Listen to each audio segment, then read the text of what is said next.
Whether they're good or bad, I love reviewing action cameras. It's an excuse for me to go outdoors, which I just can't get enough of. So when Surfola reached out to me and asked me to do a review for their SF430 4K action cam, I jumped right on the opportunity. And though I want to thank Surfola for providing this review sample for free, here's my usual disclaimer saying that this in no way influences my opinion of the device. I am in no way affiliated with Surfola. All opinions expressed in this video are mine and mine alone, and this is a fair and honest review. And with all of that disclaimery stuff out of the way, here's what comes in the box.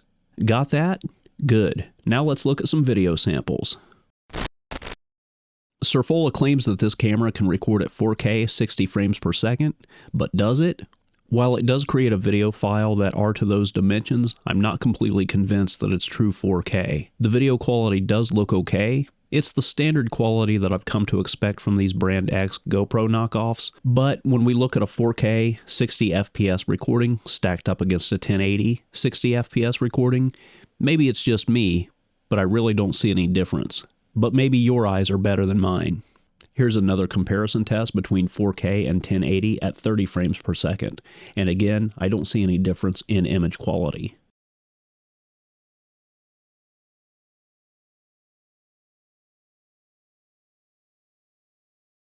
With all of that being said, if I were to use this camera regularly, I would just record everything at a maximum of 1080 and save on storage. I'm 100% convinced that the 4K from this camera is just upscaled 1080. But moving on, this camera can record at 120 frames per second, though the resolution is limited to 720 when doing so.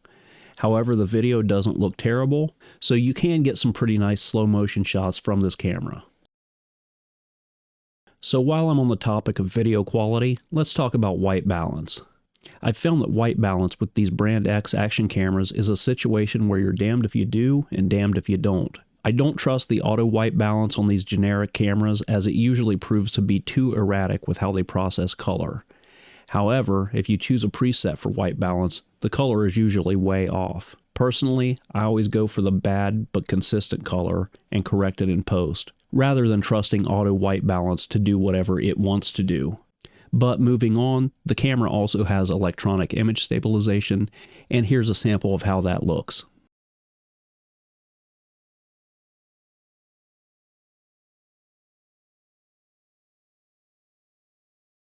The camera has built-in distortion correction to help get rid of that dreaded action cam fisheye effect, and it does a pretty good job.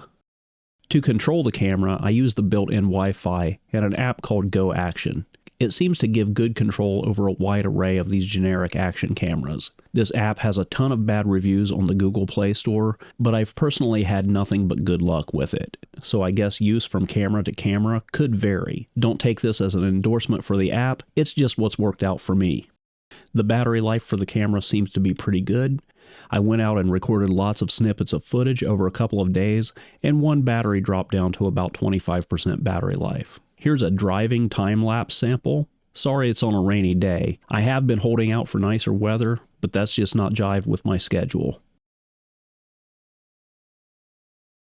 So I'm out by the lake today. I'm at this dog park, and as you can see, the lake is about a quarter mile to a half mile that way, and it's a fairly breezy day today.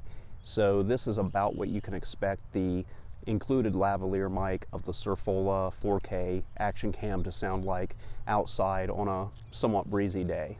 And again, here I am in the same position. Now I'm testing the inbuilt microphone of the Surfola 4K action cam. Again, I am in the same position, about a quarter mile to a half mile away from the lake here.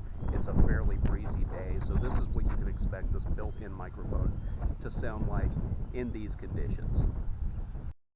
I've set the camera into PC webcam mode, and I'm connected to the computer via USB cable. This is about what you can expect the image quality to look like via webcam mode, and to me it looks a little bit grainy. And if you want to use the micro HDMI output of this camera to capture via a capture card, this is about what you can expect the video quality to look like. To me, again, it looks a little bit grainy. And if you want to use this camera to take stills, these are the kind of images you can expect from it.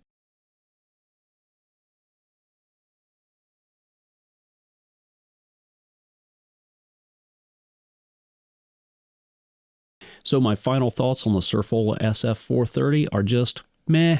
It's pretty much on par with the Victure AC920 that I reviewed a few months back. However, the Victure AC920 is about 30 bucks cheaper. Sorry, Surfola. It is what it is.